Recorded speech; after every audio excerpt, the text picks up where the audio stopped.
രാവിലെ പയ്യാമ്പലം ബീച്ചിൽ നടക്കാൻ വന്നതാണ്. അപ്പോൾ നടക്കാൻ വന്നപ്പോഴെന്ന് പറഞ്ഞു കഴിഞ്ഞാൽ ഇവിടെയൊക്കെ നോക്കിക്കഴിഞ്ഞാൽ ഒരുപാട് കച്ചറകൾ കാണാം. അതിൻ്റെ അകത്തെന്ന് പറഞ്ഞാൽ ഏറ്റവും കൂടുതൽ എന്ന് പറഞ്ഞാൽ പ്ലാസ്റ്റിക് ബോട്ടിലുകളാണ്, അതുപോലെ തന്നെ പിന്നെ ഭക്ഷണം കൊണ്ടുവന്ന അവശിഷ്ടങ്ങളാണ്. പക്ഷെ ഒരു പരിധി വരെ എന്ന് പറഞ്ഞു കഴിഞ്ഞാൽ ഈ പരിസരങ്ങൾ ക്ലീൻ ആക്കുന്നത് ഇവരെ പോലെയുള്ള ആൾക്കാരാണ്.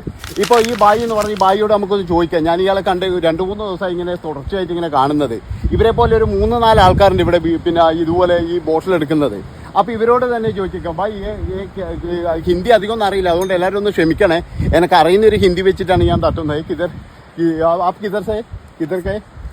आसाम के? थोड़ा जोर से बात करो. आसाम के क्या नाम है आपका? मोहम्मद सनोर हुसैन. अच्छा अच्छा. वो इधर कितना साल हो गया? 7 साल. ये काम करता है ना? हाँ. अच्छा. इधर ये फैमिली किधर है? फैमिली है गाँव में है. इधर लेके आता है ना? नहीं है उधर ये फैमिली में. ये अच्छा बिजनेस है ना? ये कितना कम करता है एक दिन? 1000 रुपये 800 रुपये 1200 रुपये से. अच्छा है. ओके. वो दूसरा टेंशन कुछ भी नहीं है. नहीं. ये पूरा क्लीन होता है. कुछ आदमी कुछ नहीं बोलता है ना? नहीं. अच्छा अच्छा. वो इधर किधर से लेके आते हैं?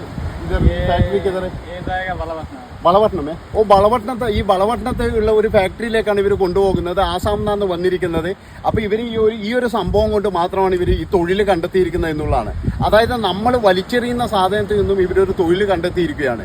ഇവരെ ശരിക്കും പറഞ്ഞു കഴിഞ്ഞാൽ അഭിനന്ദിക്കണം. കാരണം എന്താ വെച്ചാൽ നീ ഇങ്ങോട്ടൊന്ന് കന്ന് കാണിക്കണം. ഇവിടെ ഇത് കണ്ട ഇത്രയും ബോട്ടലുകൾ എന്ന് പറഞ്ഞു കഴിഞ്ഞാൽ ഇവിടെ നമ്മൾ വലിച്ചെറിയുന്ന സാധനമാണ്. ഇതുപോലെ ബോട്ടൽ ബൂത്തുകൾ ഇവിടെ വെച്ചിട്ടുണ്ട്. പക്ഷേ ഇതിൻ്റെ അകത്തൊന്നും ഒരാൾ കൊണ്ടുപോയിട്ട് ഇടൂല. ഇത് കണ്ട ഇവിടെ ഒരാൾ പോയിട്ടും കൊണ്ടുപോയിട്ട് ഈ ഒരു ബോട്ടൽ ബൂത്തിൽ ഈ സാധനം ഇട്ടിട്ടില്ല. അവരൊക്കെ എന്ന് പറഞ്ഞാൽ എല്ലാവരും വെളിയിലിട്ട സാധനമാണ് ഇവർ പൊറുക്കി കൊണ്ടുവരുന്നത് എന്നുള്ളതാണ്. ഈ വെളിയിൽ നിന്ന് പൊറുക്കി കൊണ്ടുവന്നത്. Okay bye. ഓക്കെ ബഹുത് ശുക്രിയ. ഓക്കെ. അപ്പോൾ ശരിയെന്നാൽ ഇതാണ് എനിക്ക് പറയാനുള്ളത്. എല്ലാവരും എന്ന് പറഞ്ഞു കഴിഞ്ഞാൽ പരമാവധി എന്ന് പറഞ്ഞു കഴിഞ്ഞാൽ ഈ ബോട്ടിലൊക്കെ വലിച്ചെറിയാതിരിക്കുക. വലിച്ചെറിഞ്ഞത് കൊണ്ട് മാത്രമേ ഇവർ ഉള്ളത് കൊണ്ട് ഇങ്ങനെ ക്ലീൻ ആകുന്നത്. ഇല്ലെങ്കിലെന്ന് പറഞ്ഞാൽ ഇതിൻ്റെ അവസ്ഥ എന്തായിരിക്കും നിങ്ങളൊന്ന് ആലോചിച്ച് നോക്ക്. ഇത് പരിസരം വൃത്തിയായി കഴിഞ്ഞാൽ ഏറ്റവും നല്ലതെന്ന് പറഞ്ഞാൽ ഇവിടെ വന്നിരിക്കുന്നവർക്ക് തന്നെയാണ്. അവരാണ് ഏറ്റവും കൂടുതൽ വൃത്തികേടാക്കുന്നതും. അപ്പോൾ നന്ദി, നമസ്കാരം.